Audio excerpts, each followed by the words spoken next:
You are listening to Know You're Crazy. My name is Susan Denee. We all have crazy.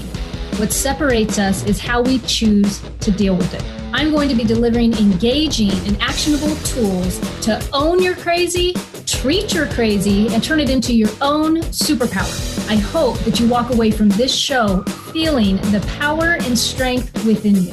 And never forget to enjoy your journey because you are worth it.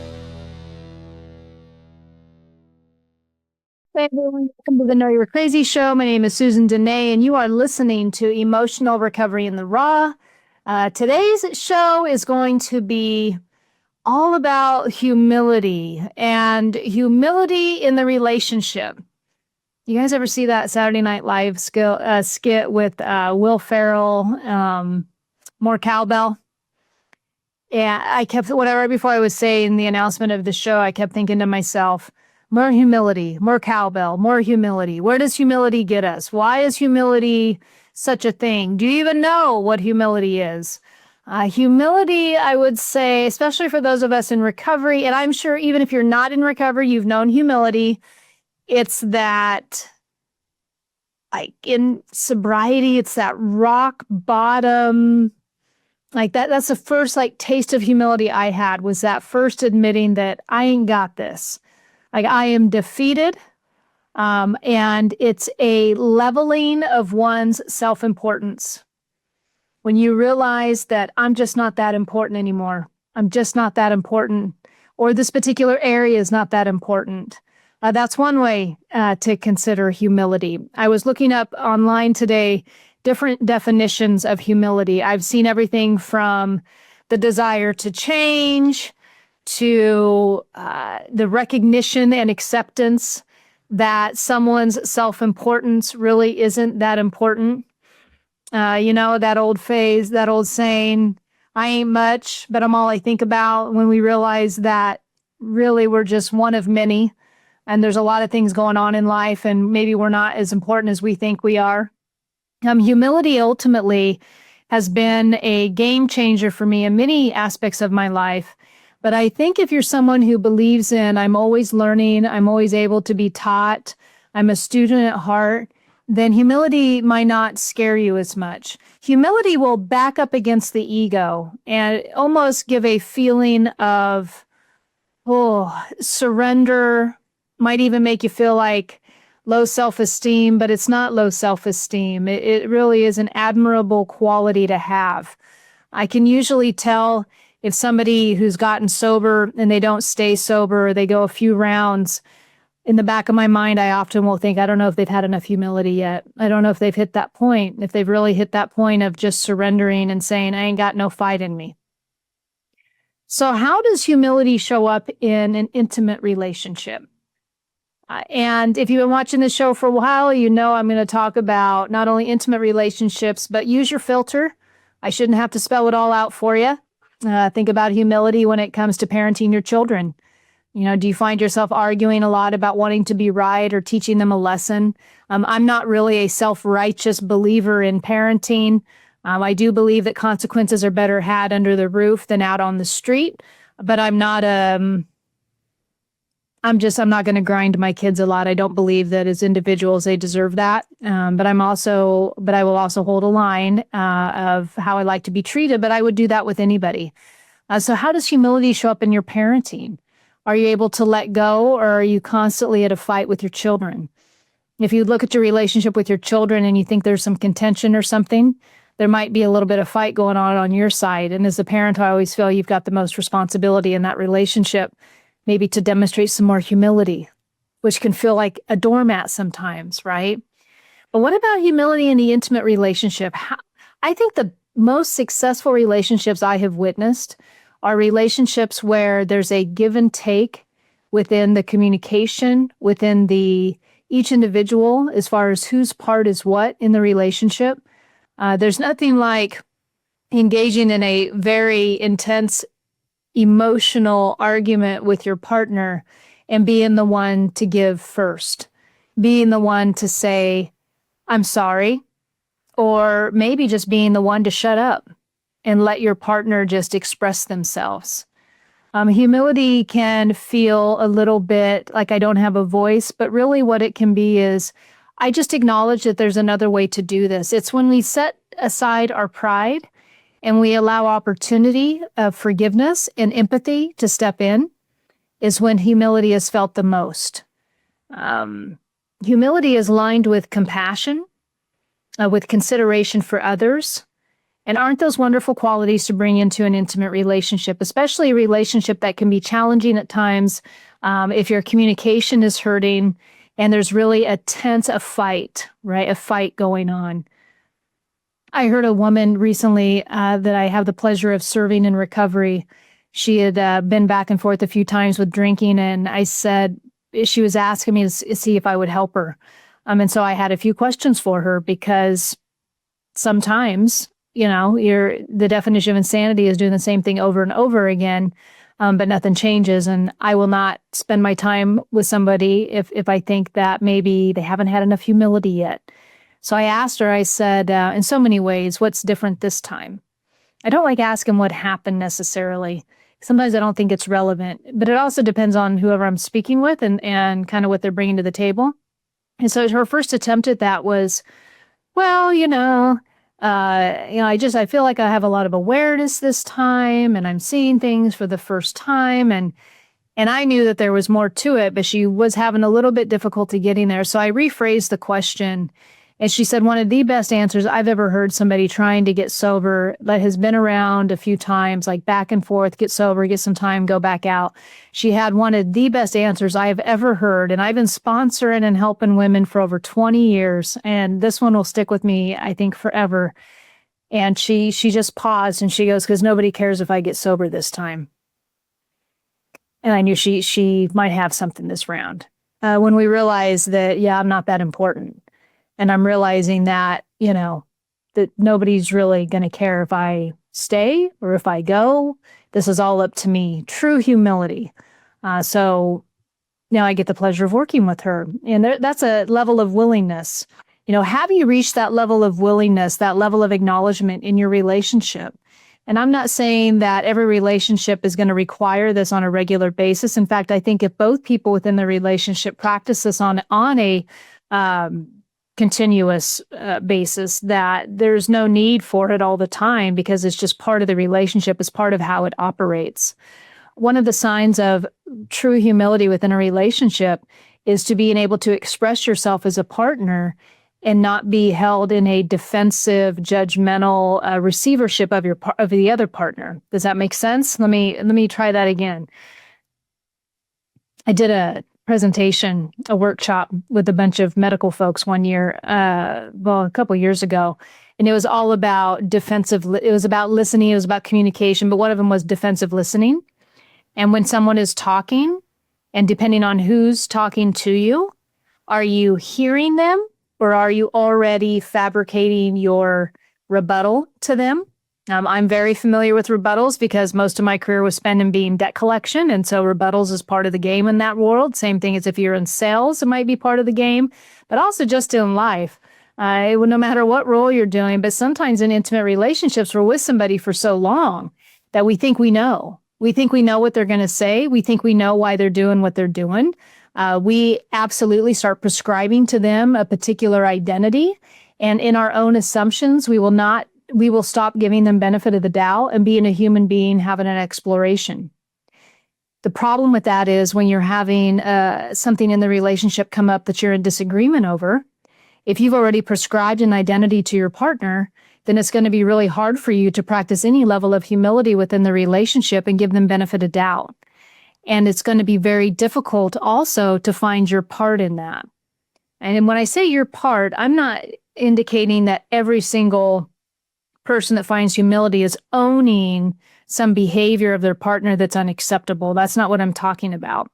But ultimately, if in an intimate relationship, if you're operating as a team, as a partnership, and there's a kink in that, and there's a break in the team, or there's some level of, I'm going to say, communication dysfunction happening, both of you have a part in that. One might be overly defensive. One may be overly communicative. Sometimes one partner, often when couples first get together, one is really heavy in one type of communication and the other one's heavy in the opposite communication, which usually will look like somebody's a talker and somebody's a shutter downer. And so finding that middle ground really is important in the relationship. The overtalker has to learn how to be more patient, more accepting. And the undertalker, the shutter downer is what I'd like to say, has to learn to speak up a little bit and start voicing their opinion. And so there's until you find your happy middle ground. And that can take a lot of humility. It can take a lot of humility in the middle of an argument, a heated discussion, for somebody to say or not say, I give, or you could be right. I had a mentor one time tell me in relationship feedback, and she said, well, a really good response is, you could be right about that. And I remember when she said it to me, I was like, oh, I don't want to say that. Like, God, I don't want to admit that he might be right. But she had a point. He might be right about that. They might be right about that. Can you, in the middle of the turmoil, pause and say, I really don't know what to do in this scenario? Are you somebody who might take tally on who's giving in more than the other? If your partner is bothering you or irritating you on some level consistently, one, have you talked about it when you're not irritated to see if you can find a solution? But two, have you been almost keeping the momentum going with that because of your own energy and your own inability to pivot when it happens to give them benefit of the doubt? Usually there's a feeding ground on communication. One is used to doing it one way and the other one's used to responding or reacting in the other way. And as long as that feeding is going to continue, the relationship is going to continue to have bumps in it. And so which person can find the most empathy first, or one of you, step up or step down, however you want to say it, in order to serve the relationship? Humility really is all about service. It's about allowing the other individual to save face. Not everything needs to be said. Not everything needs to be pointed out. Does your relationship carry a level of humility within it? Does your relationship have humility within it? If you had to rate your relationship on a scale of 1 to 10 regarding humility, and each partner practicing it, which means you'll probably remember things like, yeah, I acknowledge that we say we're sorry, or I acknowledge that we both kind of at some point will say, you know what, I had a part in that, and make amends for it. If you have that going on, then your relationship likely is going to score high in the humility. If, however, you've gotten to the point in your relationship where it's a tag, you're the one doing something wrong and it's not me, or, oh, if you would just stop that, it wouldn't be this way. Or when you're around your partner, you're constantly walking on eggshells with each other, you might have some work to do. There might be some communication that's needed, and you might want to welcome the opportunity for humility to come into the relationship so that you have a chance at this relationship working out. Okay, so I think you've got the idea of where I'm going at with humility in the relationship. So now what I'm going to do is I'm going to go over some key points, some things for you to think about. I'm going to get my little cards out, and we're going to go one by one. So it gives you something to think about when it comes to, how do I get humility in my relationship? What are the traits of humility within a relationship? What can I look for? Or just listening to the cards and saying to yourself, are we doing this? Is this something that we actively do in our relationship? And if not, would I like more of that? Maybe you do a little bit of it, but you'd like more of it. I would say if your relationship has consistent problems and they've been going on for a while, and there's a consistent need to bicker or to disagree, you might want to pay attention to these cards. They can probably be pretty helpful for you. All right?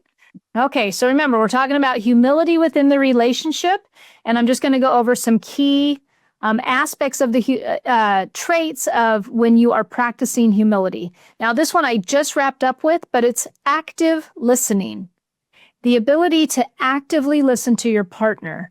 As I was referring to it earlier, this is going to come down to, am I giving my partner the benefit of the doubt in our communications? More often than not. What does that mean? That means that when I'm in a relationship with somebody, in an intimate relationship, and it's gone on for quite some time, I have also become accustomed to showing up in this relationship a certain way. And I've also become accustomed to perceiving my partner in a certain way. If that perception of my partner is often negative, then I likely am not actively listening to them when they're speaking with me. I'm disagreeing with them, or I'm watching everything they're doing that is not in alignment with what my thinking is about how they should be behaving. Okay?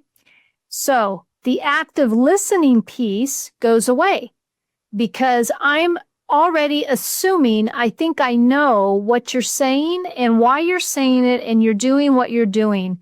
And I have lost the ability to authentically put myself in your shoes and hear you for who you are.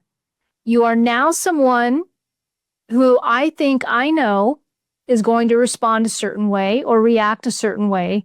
And so therefore, I am now giving you the short end of the stick. If that is you showing up in this relationship, now I'm going to say intimate relationship. However, this can also be in many of your relationships. Think about if you're doing that with your children. Think about if you're doing that with your employer. You've already prescribed a particular identity to them or a particular opinion of them, and it's been going on for quite some time, and you've been unsuccessful at changing it. Humility. Where would humility show up in that? Just ask yourself that. Where would humility show up in that? Humility might say to yourself, I could be wrong about them. Oh, I'm doing that again. Humility is when we authentically acknowledge our mistakes. We call ourselves out on it. You know you're not going to watch the show without me calling you out on the growth is always going to be within you. It's never going to be within anybody else. We are absolutely powerless over other people's behaviors. I talked this into the wall. Humility is about acknowledging our mistakes. That's why when the woman on the phone the other day said, nobody cares if I get sober, like she knew. And she was having this download of awareness of all her behaviors, things she'd been doing for a while, things that she was doing when she got sober before.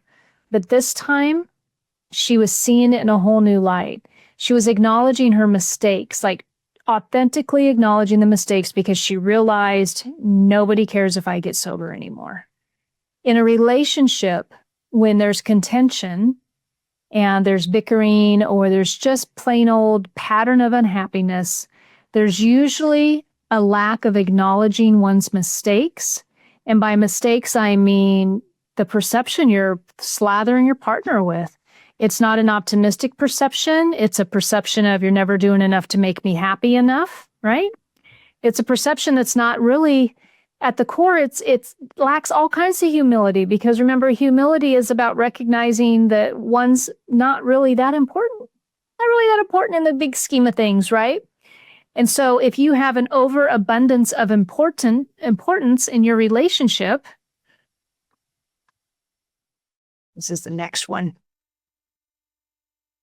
You think you need to have an overabundance of importance in your relationship.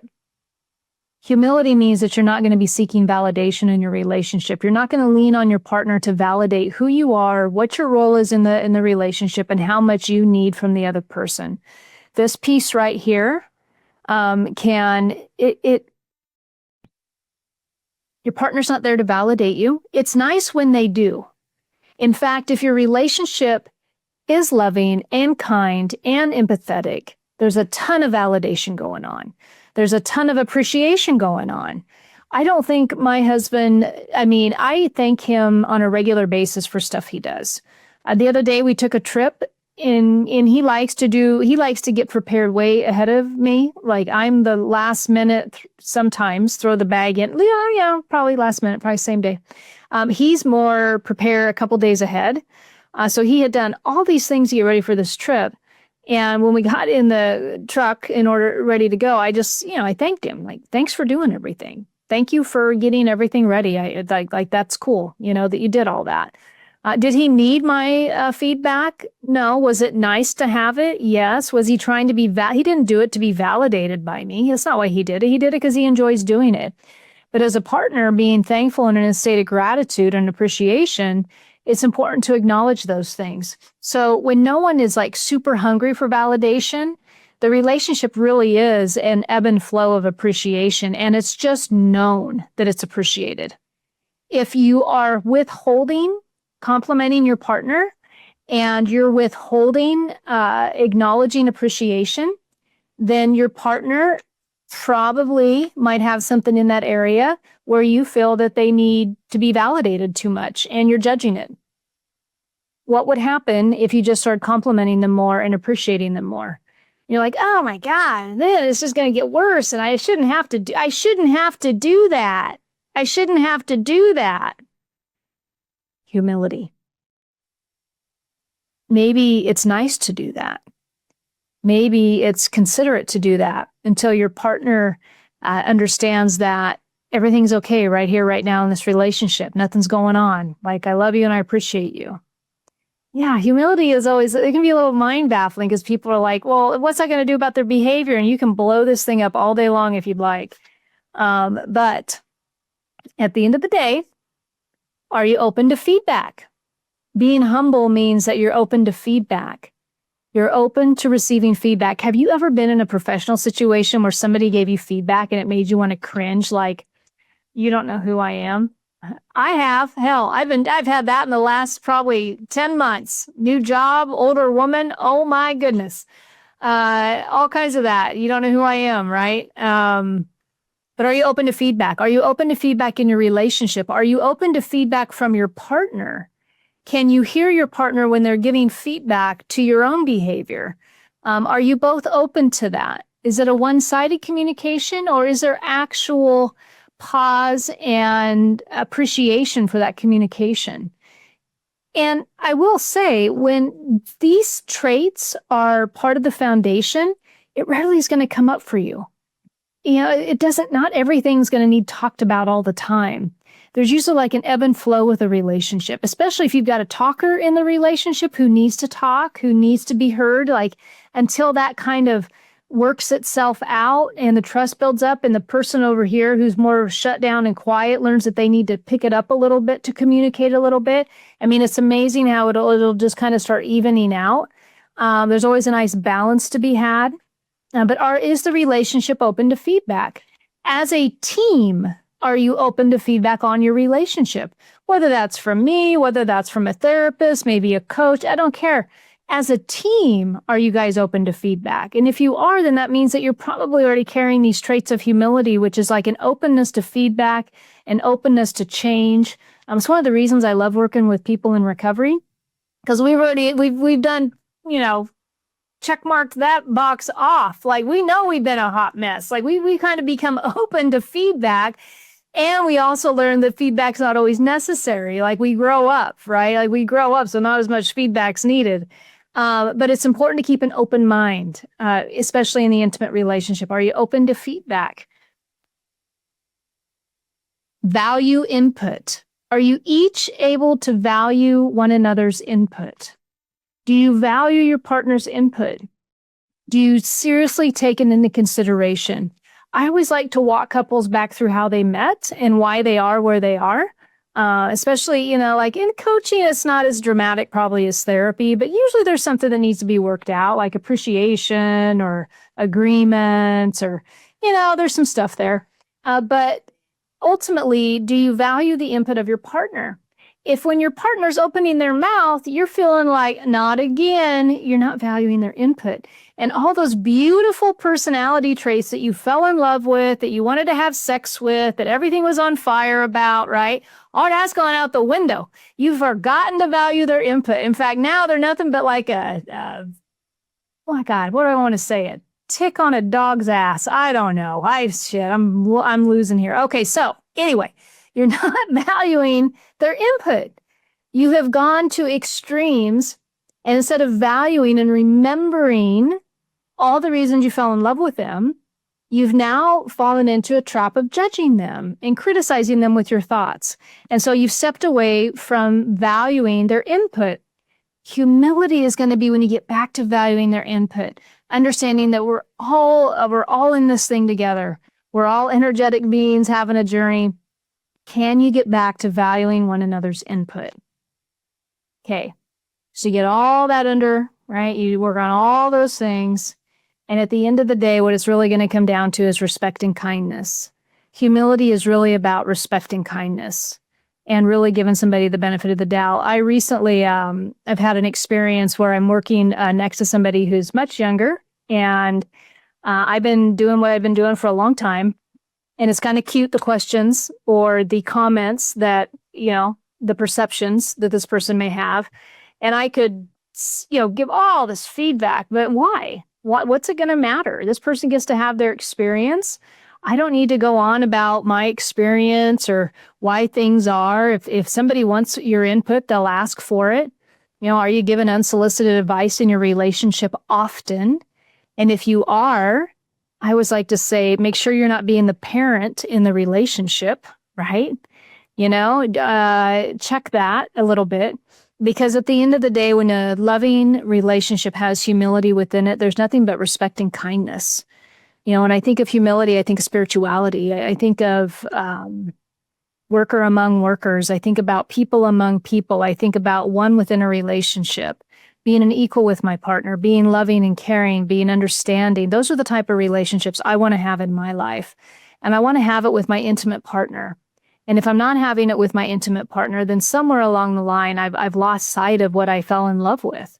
I lost sight of all those great traits, and I've put things like self-importance in front of it. Or I've allowed myself to prescribe an identity to my partner that truly isn't the identity that maybe God would prescribe them.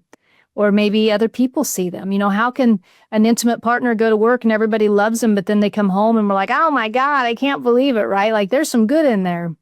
So if you have to pull yourself back and remind yourself of that, practice a little humility in the relationship. Just understand that we're all going to make mistakes. Be willing to admit your mistakes. Be willing to forgive your partner for being human. Be willing to authentically listen to your partner. Catch yourself when you're prescribing what you think you know about them. Give them benefit of the doubt and see how that relationship turns around for you. Giving one another the benefit of the doubt. I can't tell you how moving that can be in an intimate relationship. Often, and with your children also, giving your children the benefit of the doubt instead of assuming they're not doing what they're supposed to do or accusing them of not being, man, these kids got lots of pressures nowadays. I mean, giving them the benefit of the doubt can go so long and go so far. Okay, guys, I think that's about all I've got on humility in the relationship. But ask yourself, on a scale of 1 to 10, how humble is my relationship? And is this something that we can work on? And if so, you can go back through those traits, and I'll give them one more time. You're not in any specific order, but you value one another's input. You're going to be open to each other's feedback. You're not going to be seeking validation from one another. You're going to be willing to acknowledge each other's mistakes. You're going to be practicing active listening, which means that you're not going to be prescribing what you think your partner's going to say or do. You're going to actually be open-minded and give them benefit of the doubt. And at the end of the day, that means that you're going to be practicing respect and kindness in your relationship and hopefully in all your relationships. Okay, so that's all I've got for today. If you are a couple seeking coaching, more than happy to help you with that. If you want to schedule a free consultation for coaching, be more than happy to just reach out to my website at susandenee.com. Denee is spelled Denee. I think there's a contact form on there or something, and my email's on there. Be more than happy to talk to you about that. Same thing with individuals. If you're someone who is looking for a coach, or I've always thought about it but never really pulled the trigger on it, feel free to reach out. I've got a couple different programs that I walk folks through and couples through. One is emotional elevation. The other one is high performance coaching. But with a free strategy session, you get to decide which one of these sounds more appropriate from where I'm at in my life. And then we get to talk about your future and where you want to take things and who do you want to be in a year? Who do you want to be in the next 30 days? What type of changes are you looking forward to making in your life? And how can a coach support you through that on a week-to-week basis if that's what works for you? I'd be more than happy to schedule that free strategy session with you. You know, I love working with individuals. So if it's something that you've thought about, feel free to reach out. And, you know, best case scenario, you hire me as a coach. Plan B is you get a free strategy session out of it, and I get to help somebody for an hour. So there you go, guys. Have a good night. You have been listening to No, You're Crazy. Crazy. And my name is Susan Denee. We are identifying, understanding, and treating your crazy one episode at a time. Tune in to transformationtalkradio.com. To connect with me or Growth Spurt Your Life, please visit susandenee.com. That's Susan Denee, DENEE.com.